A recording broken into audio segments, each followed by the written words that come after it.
Why are no investors talking about how much easier it is to operate a midterm rental than it is to run an Airbnb? And they're kind of cousins, if I may say so myself, and I'll tell you why. Now, I always like to level set by saying that midterm rentals is just another fancy word for 30-day stays or more. At the end of the day, we still want to have furnished accommodations. This is why I say if you're in the Airbnb space, it's one area you might want to start indulging in, because you may start realizing that there actually are more benefits and less headaches and turnovers, etc., which I'll get to in a second. But I like to call them cousins because you need to have a furnished accommodation to cater to the need that's out there for midterm rentals. And our niche is specifically working with B2B corporations who are paying on behalf of the families that are being relocated due to unforeseen events. And that's the midterm rental insurance niche. And that one right there is one that is just as lucrative, if not more, than the short-term rental. Now, we know that long-term rentals are out the window when it comes to that, because we do not get the same kind of returns that we can get by doing a short-term rental or even a midterm rental. Now, short-term rentals comes with a price and a cost. It's typically heavy, high turnovers, traffic, and the caveat, or at least I should say, the key difference that exists in short-term rental that you won't find in midterm rental is the difference in the avatar that you're dealing with.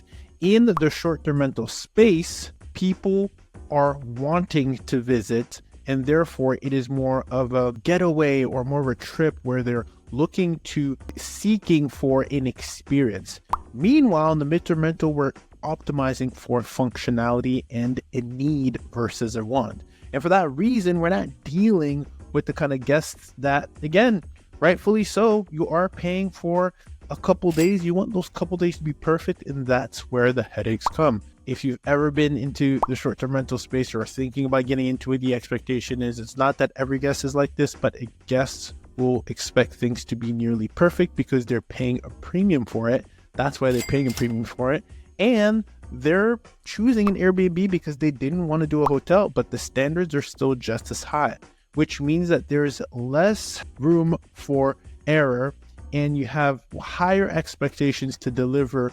And when things do go wrong, the expectation and the turnaround is to fix it immediately, because imagine having to stay for 3 days when something is wrong. That impacts at least one out of the days, if not bleeds into the second day, which then impacts the overall stay.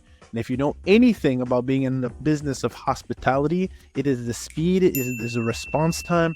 You have to be quick, and that's where a lot of Airbnb hosts or operators or management teams can get burned out.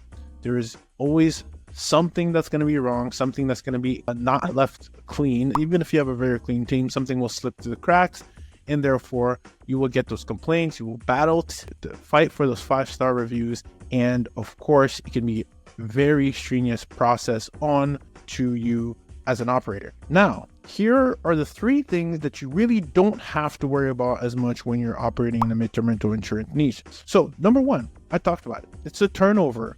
When you have a 30-day stay or more, we still have our cleaners come in and clean every 30 days, but it's not every 3 days. Now, the good thing with that is you don't have to deal with, you have high turnovers. There's a lot of planning as well, coordination with your cleaners. Someone has to do that. Maybe it's a head cleaner, maybe it's a manager, or maybe it's you coordinating all the cleans with your cleaners. Even if you have automations in place, there's still work required to coordinate people or cleaners who need to reschedule and can't make this one and can make the other.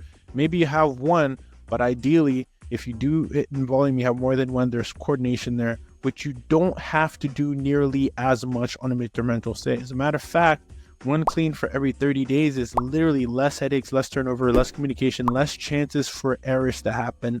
And again, of course, less complaints. And so that's number 1. Number 2, it's the needs versus the wants, right? So keep in mind, when you are in the space of being temporarily relocated and you in need of a place to stay, you're looking from a home away from home. You're not looking for the restaurant or the things to be perfect. You're looking more for functionality. Is there Wi-Fi? Is there a desk? Is there a garage? Is there a fenced-in backyard? These are all If you're currently getting value from watching this video, you'll want to make sure you take a second and click below to grab the midterm rental insurance blueprint to help accelerate your process in being able to land these midterm rental insurance contracts with respect to your marketplace. Make sure you click the button below and grab it and continue on with the gems in this video. Things that come with the property but has nothing to do with the experience. You're not so worried about having that perfect, deluxe pillows and all these amenities and etc. You need functionality, and that is who we're catering to. And therefore, because we're catering to functionality, we do not receive as many complaints, if any at all, because it's a different avatar. And if they're, on the other hand, thankful that they have a place to stay that was available to them, that's even like kind property and quality from the property that they came from the home that they came from, because they're in a position now where they were in a high need of being able to relocate temporarily in order for their home to be worked on, rehab work to be done, etc. So they're coming from a place of gratitude versus the other folks are coming from a place of attitude because they want everything to be perfect, as they should, for paying a premium for a shorter stay. Now, another thing to factor in is if there is something that goes wrong or something does come up, it's more likely that you can say, yeah, we'll send this person on Monday, they'll come, etc., because it's a longer stay, and therefore there's a little bit more, you have a little bit of a longer leash. When you're a short-term rental operator and something happens within the weekend and they book for the weekend, you better send someone within the next hour, or that they are not getting their money's worth anymore, and it's going to be impacted in the review. So there's less urgency. There is still, of course, service, but it's less urgent just by the nature that their stay is extended for a long period of time. Therefore, things can be fixed for a longer period of time without having to be immediate, like done yesterday. Okay, so number two is the fact that there is a need versus a want, as seen in the short-term rental space. Number three, it's the optimization. A lot of us operators know if you're trying to be anywhere competent and at top of your market, you're going to be using tools like Price Labs, Rank Breeze, dynamic pricing tools, etc. of that nature. You're going to be looking at your rankings, how much traffic you're getting, how much hits are actually being, on your page. Where do you rank with relative to other listings? All that is required in the behind the scenes that we don't really talk about, especially if you're a top-notch operator and you have the highest occupancy and profitability in your marketplace. You're not doing that by chance and by simply slapping a few properties together or furniture together and then taking photos and setting it and forgetting it. There's a lot of optimization that takes place. Split testing your titles, your copy, switching your pictures around so that Airbnb rewards you for being a host that is actively engaged in their listing. Responding to reviews periodically for even concerns mentioned in the reviews or feedback. Communication with guests, asking questions along to get from optimization to communication constantly. It is a different ballgame. You don't have to worry about as much optimization, because once you do get a contract that extends for anywhere from 3 months to 6 months to 9 months, there is no need to we actually turn off our dynamic pricing tools at the time because we don't need them. They're booked.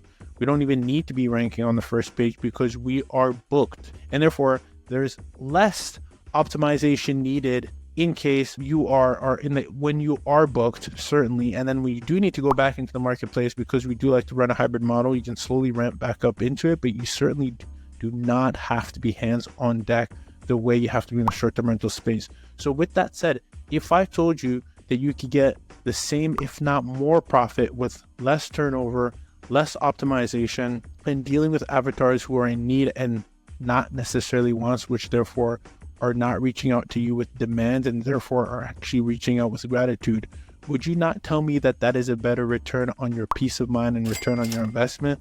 That's certainly what I feel, and that is why we're highly involved and invested in being able to seek out these midterm rental insurance contracts, because of the nature that it is simply less effort for more rewards, more gratitude, more fulfillment, and being able to help a family, and oftentimes more profitable than Airbnb. So why not get more with less effort? If you got value from this video, make sure you check out my video called Why the Midterm Rental Insurance Model Trumps the Airbnb Model.